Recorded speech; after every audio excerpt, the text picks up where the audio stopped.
유다 나라의 백성들은 하나님이 택한 백성들입니다. 그래서 그들은 하나님의 백성이라고 부르는 것을 좋아하고 하나님의 백성이라고 불려지는 것도 아주 좋아합니다.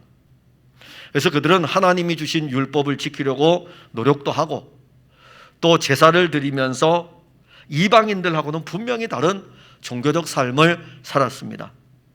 아브라함의 자손이고 율법을 받은 민족임에도 불구하고 이들에게 시간이 이제 계속해서 흘러가죠. 오랜 시간이 흐르면서 율법과 제사를 주신 하나님의 참뜻을 알지 못하고 또 그것을 저버리고 자기들이 지키는 어떤 종교의 행위만을 추구하여 가는 그런 모습으로 이제 바뀌어집니다. 그뿐만이 아니고 이방의 신들과 혼합하기도 하고 율법의 가장 중요한 강령인 이웃사랑에 대해서 그 모든 것들도 다 저버리게 됩니다. 정의가 바르게 시행되지 않습니다. 사실 선지자의 많은 글들은 하나님이 하시는 말씀은 부자들이 가난한 자를 압제하는 거예요. 그 내용들이 대부분입니다. 그때 그 시대의 시대적인 상황이죠. 그 시대적인 상황에서 부자들이 가난한 자들을 압제하고 가진 자들이 이웃을 향한 사랑을 나타내지를 못하고 그래서 정의가 없었어요. 여호와 하나님은 유다 백성을 향해 가지고 이제 진노의 손을 드십니다. 자기 백성들을 이방의 포로로 끌려가게 하고 종교의 우상의 소굴로 변질되어져 버린 예루살렘과 성전을 초토화시켜 버리려고 하나님은 작정을 하십니다. 하나님은 그가 하고자 하시는 일들을 하시는 분이셔요. 그래서 예레미야 선지자를 불렀어요. 그리고 예레미야 선지자는 하나님이 하고자 하시는 그 말씀을 듣고 난 다음에 하나님으로부터 받은 말씀을 시드기야 왕에게 가서 그대로 전합니다. 시드기야 왕은 하나님의 말씀을 전하는 이 예레미야 선지자를 가두어 버렸어요. 시위대 뜰에 가두었습니다. 그리고 그때에 바벨론이라는 제국은 군사들을 이끌고 예루살렘을 공격을 하고 시드기야 왕은 지금 예루살렘 성을 에워싸고 있는 바벨론의 군대를 보면서도 선지자 예레미야를 통해서 전해지는 하나님의 말씀에 귀를 기울이지 않았습니다. 그래서 여호와 하나님은 다시 왕궁의 시위대들에 갇혀있던 예레미야 선지자에게 두 번째로 나타나셔서 또 말씀을 주십니다. 그때 주시는 말씀이 하나님의 언약에 대한 말씀이고 이 언약에 대해서 반드시 시행할 것이라는 그 자신의 선언에 대해서 말씀합니다. 이 말씀이 어떤 말씀이냐면 크고 은밀한 일이에요. 하나님의 언약, 크고 은밀한 일. 너는 내게 부르짖으라. 내가 알지 못하는 크고 은밀한 일을 내게 보이리라. 크고 은밀한 일. 물론 표면적으로는 바벨론에 의해서 유다 나라의 멸망이에요. 그러나 그 안에 담겨진 깊은 뜻은 하나님께서 이스라엘 백성들과 언약하신 그 언약을 이루실 것에 대해서 말씀하십니다. 오늘 우리는 여호와 하나님이 이루실 크고 은밀한 일 가운데 변하지 않는 여호와 하나님의 신앙의 법칙을 보려고 합니다. 변하지 않는 하나님의 언약 가운데 진행되는 변하지 않는 신앙의 법칙. 자, 이 변하지 않는 신앙의 법칙이 우리의 신앙을 든든히 보장하는 법칙입니다. 그러면 도대체 변하지 않는 그 신앙의 법칙이 무엇인가? 근데 그 변하지 않는 신앙의 법칙을 먼저 알기 전에 우리가 알아야 되는 것은 유다 백성들의 영적인 상태이며 오늘 우리들의 영적인 상태를 먼저 보아야 됩니다. 24절 우리가 읽었던 본문 24절을 보면 이 백성이 말하기를 여호와께서 자기가 택하신 그들 중에 두 가게를 버리셨다 한 것을 내가 생각하지 아니하느냐. 그들이 이 백성을 멸시하여 자기들 앞에서 나라로 인정하지 아니하도다. 자, 여호와의 말씀이 예레미야에게 임했습니다. 여호와 하나님은 예레미야에게 유다 백성들의 마음을 알려주었습니다. 그런데 참 놀라운 것은 여호와 하나님이 예레미야에게 말씀을 하시는데 여호와 하나님이 예레미야에게 하시는 이 말씀을 딱 들어보니까는 와, 정말 우리 하나님은 대단한 통찰력을 가지고 계시구나. 정말 우리 하나님은 우리를 볼 때에 그냥 보시는 것이 아니라 감찰하시는 하나님이시구나. 우리의 일거수일투족에 대해서 다 알고 계시구나. 여호와 하나님이 유다 백성들을 향해서 어떤 상태인지를 예레미야 선지자가 딱 이야기를 할 적에 예레미야 선지자가 들으면 놀랄 정도예요. 와, 어떻게 우리 하나님이 이렇게 유다 백성들을 훤히 꿰뚫어 보고 있을까? 본문 24절에 보면은요, 이 백성이 말하기를, 여호와 하나님이 말씀하시는 거예요. 예레미야 선지자에게, 야 예레미야야, 이 백성이 이렇게 지금 말하고 있다. 아니, 여호와 하나님이 이 땅에서 유다 백성들하고 식사를 같이 했습니까? 차를 한 잔 같이 마셨습니까? 그런데 여호와 하나님은 저 영광의 나라에서 그 거리가 얼마인지 우리가 상상할 수 없을 정도로 먼 거리에서도 여호와 하나님은 예레미야 선지자에게 이 백성들이 지금 이렇게 말하고 있다. 유다 백성들이 하는 이야기를 다 듣고 계시고 그들의 마음의 상태까지도 다 알고 계십니다. 유다 백성들이 도대체 어떤 말을 했느냐? 여호와 하나님이 자기가 택한 백성들 가운데 두 가게를 버리셨다. 두 가게는 북이스라엘을 버리셨고 남유다를 버리셨다. 자, 북이스라엘과 남유다 두 가게는 사실 아브라함의 자손들이거든요. 야곱의 12 아들들의 지파입니다. 이들은 이스라엘 백성들이고 다윗 왕의 통치를 받았던 하나님의 백성들입니다. 무엇보다도 하나님이 선택한 하나님의 백성들입니다. 그런데 이들이 지금 무슨 이야기를 하냐면은 예루살렘 성을 바벨론 군대가 에워싸고 있죠. 자, 그들 속에는 선민이란 사상이 있어요. 우리 하나님의 백성이다. 우리는 아브라함의 자손이다. 우리는 선택되었다. 그런데 이방 나라가 와서 지금 벌써 북쪽 이스라엘은 아수르에 의해서 멸망을 당했고 시간이 지나면서 바벨론이 일어나가지고 남쪽 유다 우리나라마저도 지금 겹겹이 포위를 당하고 있는 이런 상태에서 그들 속에 어떤 생각이 들어가냐면은, 야, 하나님이 이스라엘을 버리더니 북이스라엘을 버리더니 우리도 버리셨어. 그게 유다 백성들 사이에 오고 가는 대화입니다. 그래서 지금 그들의 상황은 아주 비참합니다. 이들의 자조 섞인 목소리는 이들의 환경, 나타난 현상에 기인한 것은 맞습니다. 현재적인 상황, 그 현재적인 상황에서 북이스라엘이 멸망했고 남유다 자기들마저도 바벨론에 포로로 있으니까는 하나님 우리를 버리셨나 봐. 그들의 위기는 신앙이 흔들리는 위기였습니다.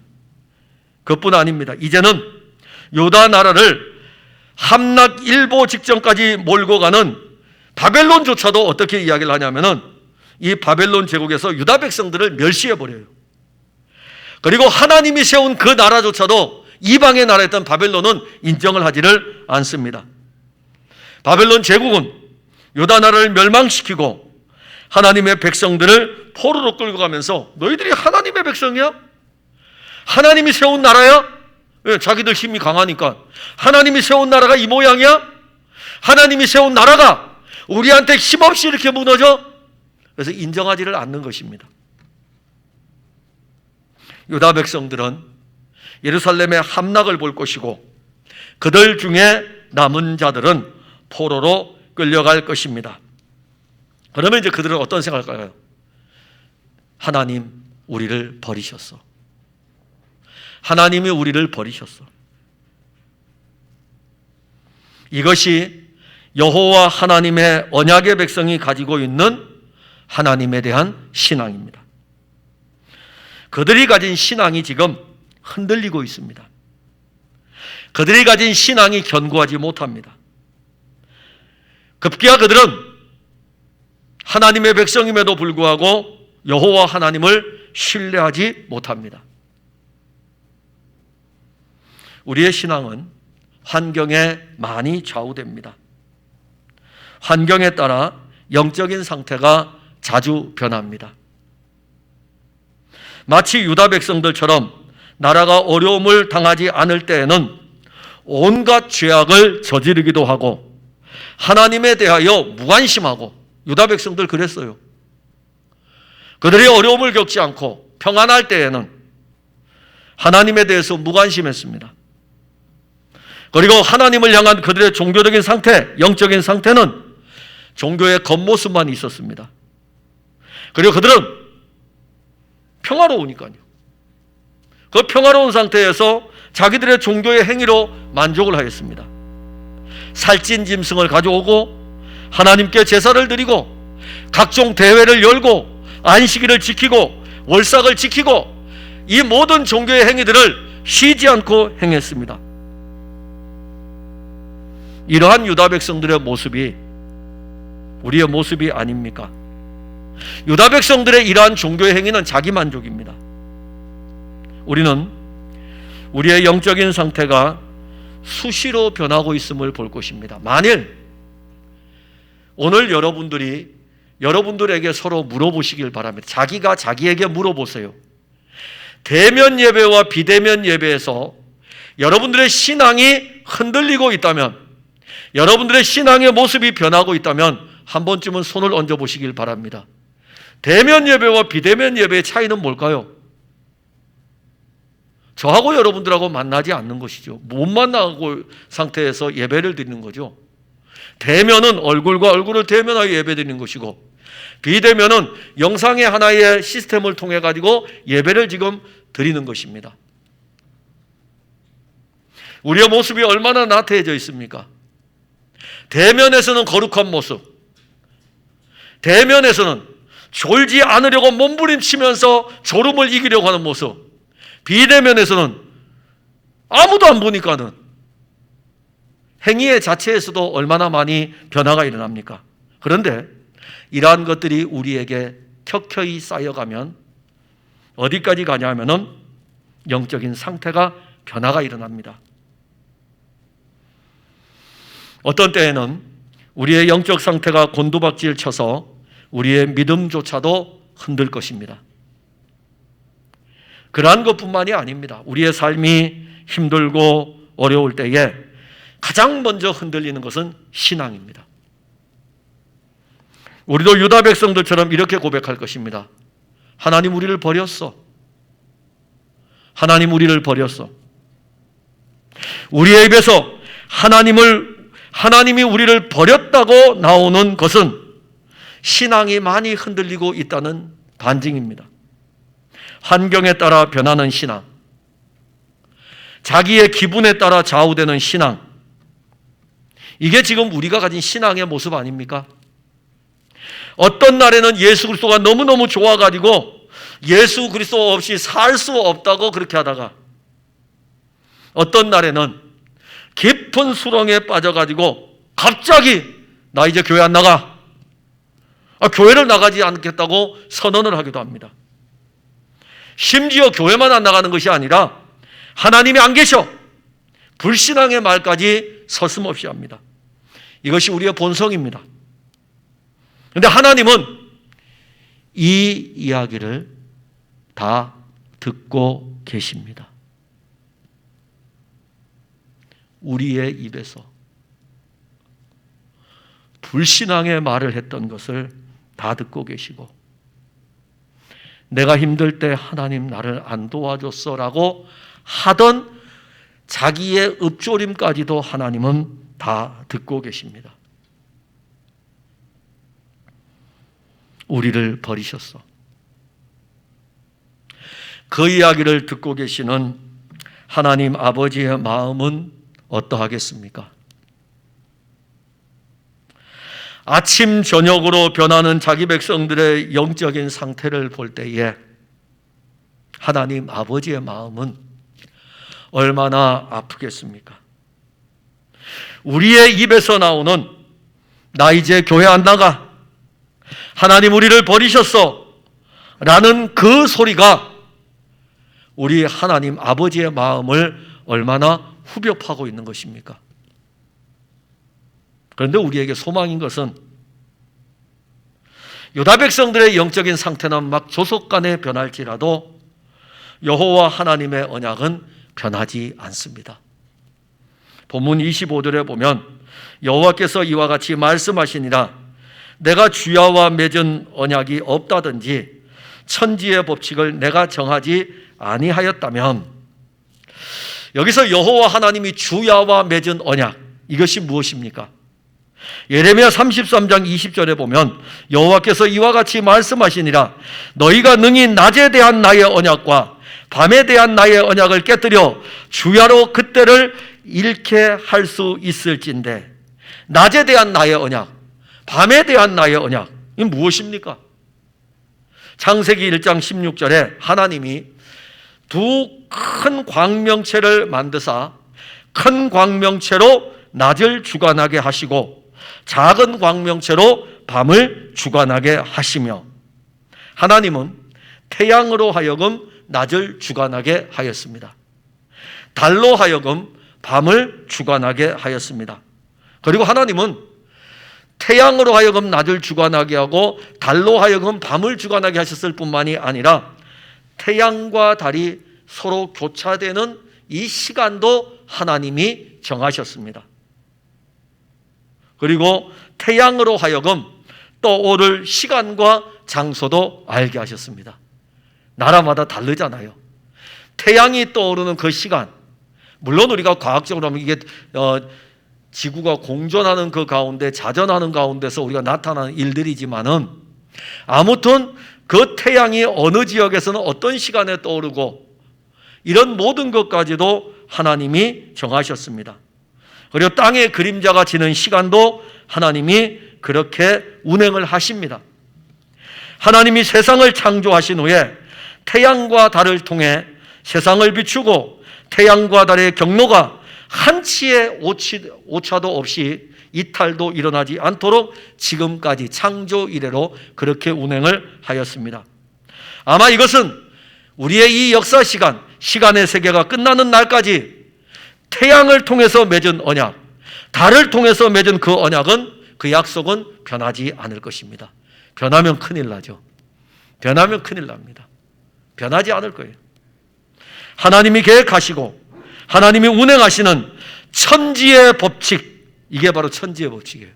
천지의 법칙도 창조 이래로 변하지를 않았습니다.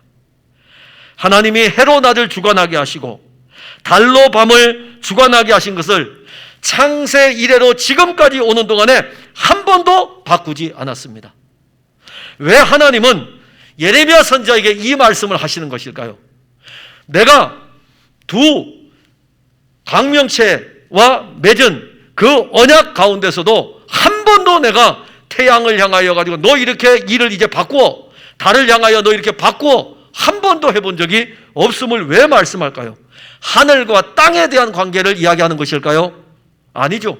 그 다음에 또 한 번 나옵니다.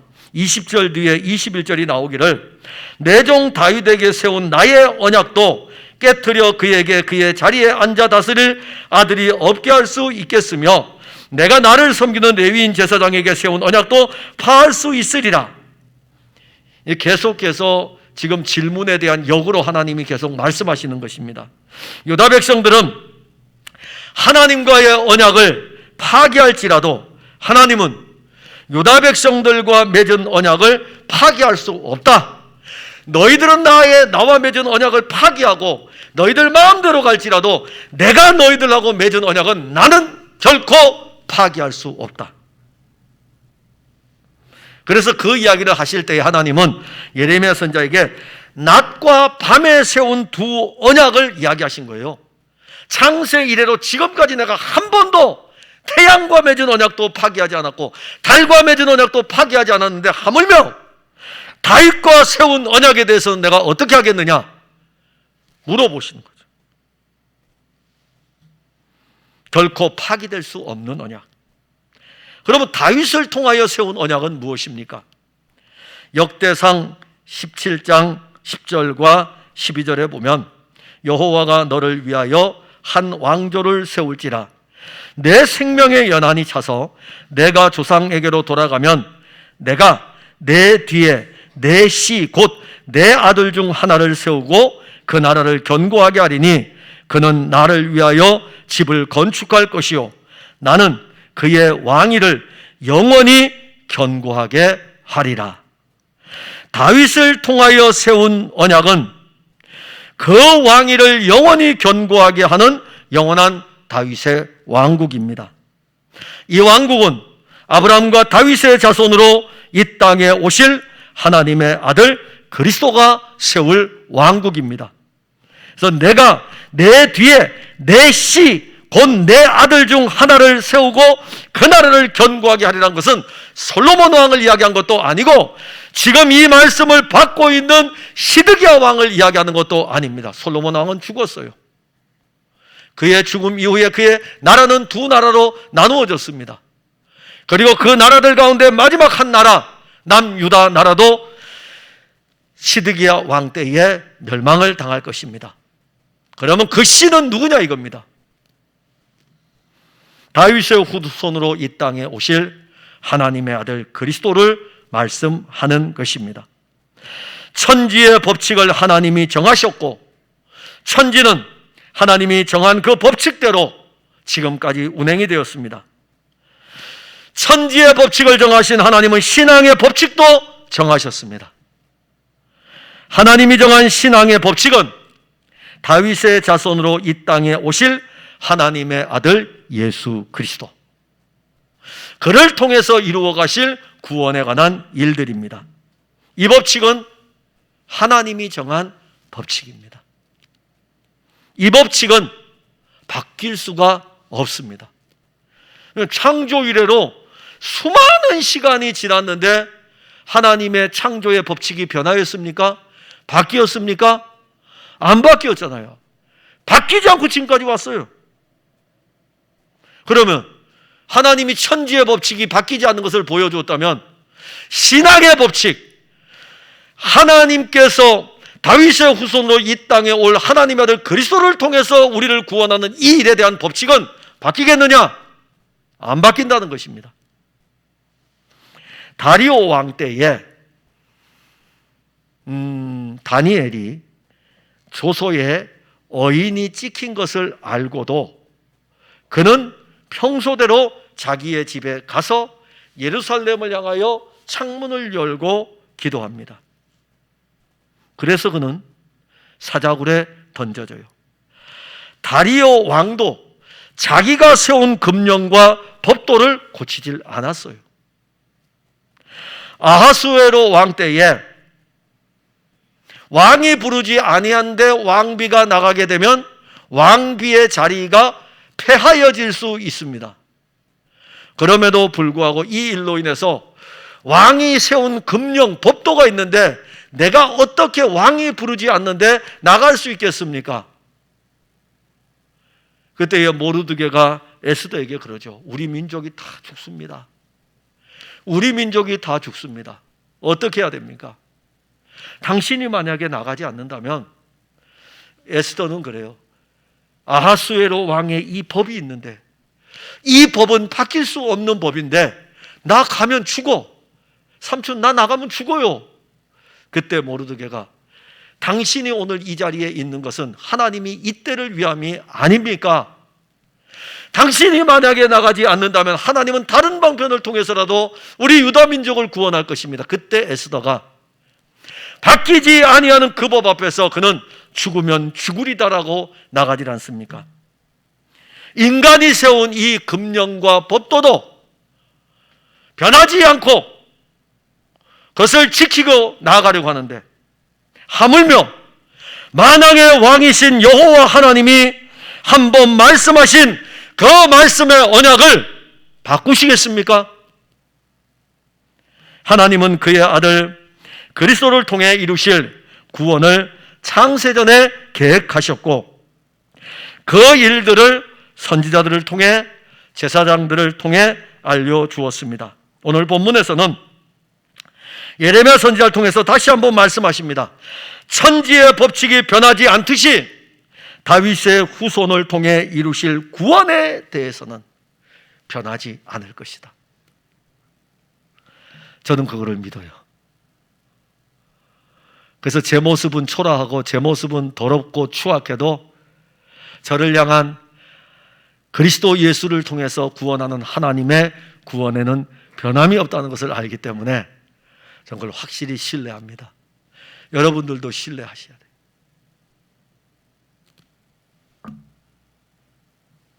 하나님은 천지의 모든 만물을 보시고 보시기에 좋았더라고 말씀하셨습니다.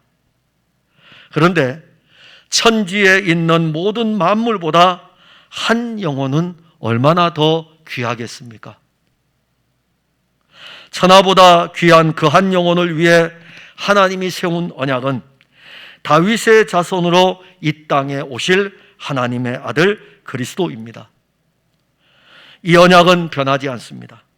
시드기야 왕이 타락하고 유다 백성들의 입에서 하나님이 우리를 버리셨다고 할지라도 하나님의 언약은 그리스도 안에서 오늘도 유효합니다. 여러분들의 입에서 하나님이 없다고 해도, 하나님이 버리셨다고 해도 하나님은 그의 아들 그리스도 예수를 통한 구원의 일을 오늘도 진행하십니다. 이 변하지 않는 하나님의 언약은 그리스도 안에서 긍휼입니다. 26절에 보면 야곱과 내 종 다윗의 자손을 버리고 다시는 다윗의 자손 중에서 아브라함과 이삭과 야곱의 자손을 다스릴 자를 택하지 아니하리라. 내가 그 포로된 자를 돌아오게 하고 그를 불쌍히 여기리라.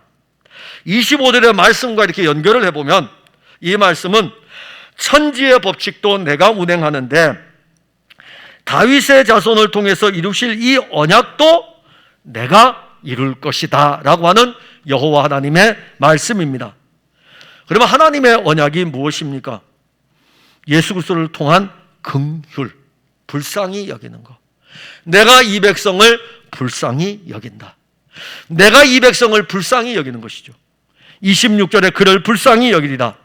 여호와 하나님은 아브라함과 이삭과 야곱의 자손인 유다 백성들이 바벨론의 포로에 끌려가는 것에 대해서 긍휼의 은혜를 가지고 있습니다.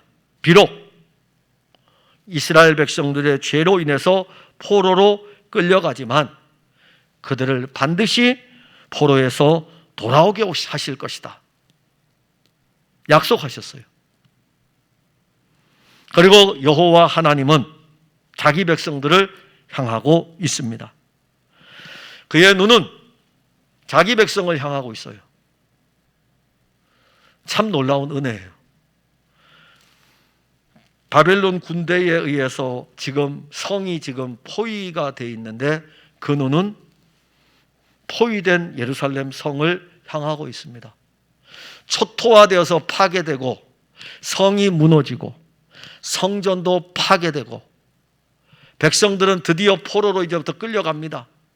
끌려갈 때에 그의 눈은 성전, 파괴되는 성전을 보는 것이 아니고 무너지는 성벽을 보는 것이 아니라 포로로 끌려가는 자기 백성들을 보고 계십니다. 그리고 그는 보고 계실 뿐만이 아니라 포로로 끌려가는 자기 백성들과 함께 거기에 같이 가십니다. 그게 에스겔서를 통해서 우리에게 주는 놀라운 말씀입니다. 에스겔서 48장 35절에 그 사방 합계는 18,000척이라. 그날 후로는 그 성읍의 이름을 여호와 삼마라 하리라. 여호와 삼마, 여호와께서 거기 계시다. 거기 계신 거예요. 그 거기가 어디입니까? 바벨론이요? 아니요. 물론 역사적으로는 바벨론이지만은 영적으로는 그 거기가 어디입니까? 여기 계셔요. 제가 있는 곳에 여호와 하나님이 계셔요. 여러분들이 예배드리는 여기에 여호와 하나님이 계셔요. 비대면으로 예배드리는 오늘 각 처소의 가정에 여러분들이 있는 그 자리에 여호와 삼마예요. 거기 계셔요. 그런데 이것을 율법적으로 제가 여러분들에게 적용하면, 그러니까 여러분들 정신을 똑바로 차려야 됩니다, 이렇게 해야 되겠죠. 이 말씀은 율법이 아니에요. 복음이에요. 포로로 끌려간 그 백성들에게 주님은 거기 계시고 그 눈은 그들을 향하고 있습니다. 여호와 삼마의 은혜를 아십니까? 유다 백성들은 예루살렘 성전에 이 성전이야말로 여호와 하나님이 계신 곳이다라고 했는데 이 성전이 파괴될 때 여호와 하나님은 그 지어진 손으로 지은 성전이 내게 중요한 것이 아니야. 나는 너희들이 중요해. 왜 중요할까요? 이제 이것을 보면 에베소서 2장 3장에 가게 되면 우리 안에 이루어지는, 그의 영으로 우리 안에 이루어지는 참 성전이 있기 때문에 우리에게 관심을 가지고 계시는 겁니다. 여호와 하나님의 언약 예수 그리스도는 긍휼의 풍성으로 우리에게 오십니다. 때로는 우리의 입으로 하나님을 거역하고 예수 그리스도 그 이름을 모독할지라도 긍휼의 풍성하신 하나님은 그리스도 예수 안에서 우리를 여전히 사랑하십니다.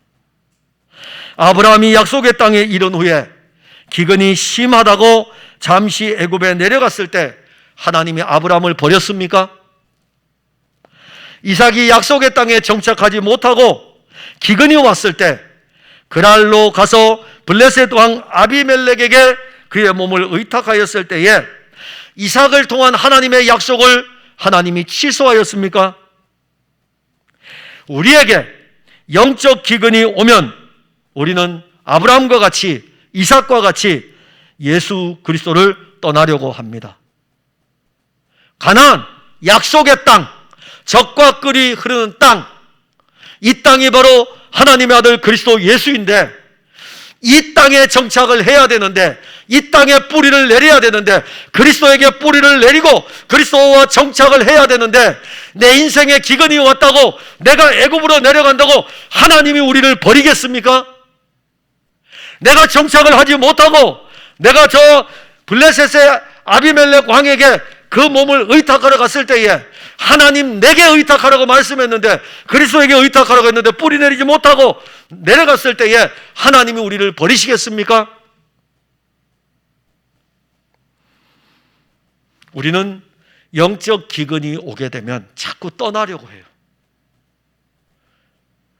교회를 떠나려고 하고 그리스도를 떠나려고 하는 것은 내게 영적 기근이 지금 오고 있다는 증거입니다.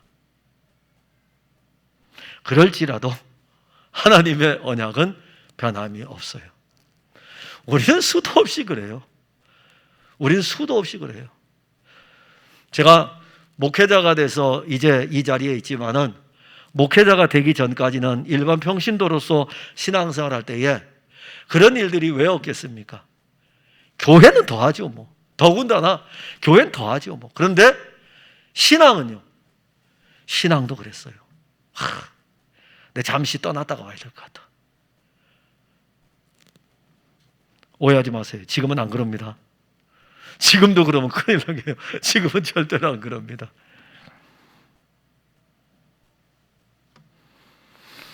기근이 오면 그래요. 하나님께서 그의 아들 그리스도 안에서 세운 언약은 변함이 없습니다. 환경이 바뀌어도 사람들의 영적인 상태가 변하여도 그 언약은 영원합니다. 에베소서 1장 3절과 4절에 찬송하리로다 하나님 곧 우리 주 예수 그리스도의 아버지께서 그리스도 안에서 하늘에 속한 모든 신령한 복을 우리에게 주시되 곧 창세전에 그리스도 안에서 우리를 택하사. 그래서 하나님 우리를 택할 때는 우리를 보고 택한 거 아니에요. 176cm의 키에 몸무게 72kg 표준, 대한민국 남성의 표준. 저 혼자 하는 이야기예요. 대한민국 남성의 표준 딱 보고 김 목사 대한민국 남성의 표준이야. 그래서 내가 너를 선택했어. 그러면 하나님이 엄청 실망하실 거예요. 좀 있더니 잔뜩 먹어가지고 살쪄가지고서 하나님이 넌 내가 176cm에 72kg 때 내가 너를 선택했더니 176cm에 80kg가 돼서 난 너를 안 선택해. 하나님 우리를 선택할 때 그렇게 선택하신 거 아니에요. 여러분들의 어떤 신앙의 행위를 보고 선택하신 거 절대로 아닙니다.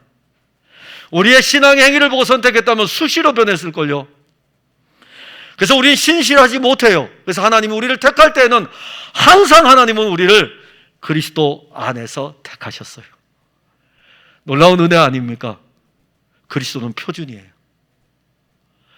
그리스도는 표준이에요. 변하지 않아요. 그게 은혜입니다. 그리스도 안에서 우리를 향한 하나님의 언약은 오늘도 신실합니다. 그 신실함은 항상이에요. 매일입니다. 이것이 우리 주 예수 그리스도의 긍휼로 우리에게 이루어진 놀라운 일인데, 이 일을 이루기 위해서 성령을, 그의 영을 우리 안에 주어서 그리스도 안에서 택함받은 이 일들은 변개치 않는다는 것을 우리에게 확증을 주었습니다.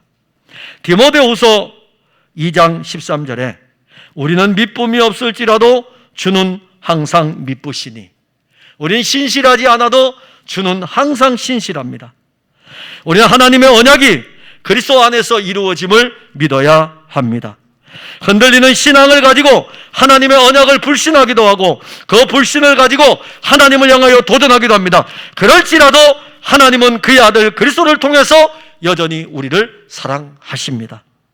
하나님의 언약은 예수 그리스도로 반드시 이루어집니다. 고린도후서 1장 20절에 하나님의 약속은 얼마든지 그리스도 안에서 예가 되니 그런즉 그로 말미암아 우리가 아멘하여 하나님께 영광을 돌리게 되느니라. 변하지 않는 하나님의 언약이 그리스도 예수 안에서 우리에게 이루어졌습니다. 사랑하는 성도 여러분, 우린 이것을 성령으로 말미암아 가지고 있습니다. 이제 우리에게 있는 예수 그리스도는 우리의 구원을 변함없이 이루어 갑니다. 천지의 법칙도 변하지 않는데 하물며 하나님께서 그의 아들 그리스도를 통해서 이루신 그 언약이 변하겠습니까? 영원한 나라 새 예루살렘을 향한 우리의 신앙의 여정은, 그 여정 속에서 수시로 우리의 신앙은 변할 것입니다. 수시로 변하는 우리의 신앙은 위태롭기까지 할 것입니다. 우리의 신앙이 위태롭게 보일 수 있습니다. 그러나 우리에게는 변하지 않는 신앙의 한 법칙이 있는데 이것으로 우리의 구원은 안전합니다. 하나님의 아들 그리스도를 통한 구원입니다. 그가 십자가에서 이루신 그 구원의 일을 알지 못합니까? 내려오실 수 있어요. 얼마나 많은 사람들이 네가 하나님의 아들이라면 십자가에서 내려오라 이겁니다. 그러나 그는 내려오지 않았습니다. 하나님 아버지와 창세전에 약속한 그 약속이 있기 때문에, 그리고 하나님 아버지께서 그의 아들 그리스도를 통해서 이루실 언약을 알고 있기 때문에 그 능력이 무한하신 그분이 십자가에서 내려오지 않았어요. 다 이룰 때까지, 자기 백성 구원을 다 이룰 때까지 십자가에 달려 있었습니다. 변하지 않는 하나님의 언약, 변하지 않는 하나님의 사랑, 예수 그리스도. 여러분의 입으로 하나님이 우리를 버리셨다고 지금까지 몇 번을 하였습니까? 셀 수 없죠. 하나님의 언약이신 그리스도는 오늘도 변하는 우리의 신앙의 모습을 보고 그의 긍휼로 그리스도 안에서 우리를 품고 계십니다. 이제는 힘들고 어렵다고 하나님이 없다고 부인하지 마시고 한없는 긍휼로 여러분들을 품고 계시는 그리스도 예수의 품에 안겨 보시기 바랍니다. 기도하겠습니다. 하나님, 우리가 신앙생활을 하면서 지금까지 왔습니다. 육신을 입고 주 예수의 나라에 이를 때까지 우리는 앞으로 얼마를 더 달려가야 할지 모릅니다. 지금까지 오는 동안에도 우리의 신앙은 수시로 변하였습니다. 환경 때문에 변하고 사람들 때문에 낙심하고 상처를 받고 그러했습니다. 영적인 가난이 왔을 때에, 기근이 왔을 때에 하나님을 버리고 세상을 향하기도 하였습니다. 심각할 때에는 우리의 입에서 하나님이 없다고까지 우리는 이야기를 했습니다. 하나님 우리를 버리셨다고 했습니다. 그러나 그럼에도 불구하고 하나님은 여전히 그리스도 안에서 우리를 품고 계십니다. 우리를 불쌍히 여기시며 하나님이 없다고 부인하고 하나님이 우리를 버렸다고 함에도 불구하고 여전히 우리를 향한 그 사랑을 거두지 않고 있습니다. 이 신앙의 법칙, 하나님께서 그의 아들 그리스도 예수를 통해서 이루어가는 이 구원의 법칙은 우리의 신앙의 행위와 우리의 신앙의 어떤 모습과 결코 관계하지 아니하고 하나님의 긍휼하심을 따라 우리를 향해서 지금도 유효하고 그리고 하나님 기뻐하시는 뜻을 따라 이 일을 진행하십니다. 우리들의 믿음이 흔들렸던 것을 용서하시고 오늘도 우리는 이 말씀을 들으면서 우리를 사랑하시는 하나님의 사랑이 그리스도 안에서 이루어지는 이 변하지 않는 신앙의 법칙을 믿음으로 붙들고 주를 의지합니다. 이들에게 그러한 신앙이 있게 하시고 이 신앙이 이들에게도 흔들리지 않도록 도와주시옵소서. 예수님 이름으로 기도하옵나이다. 아멘.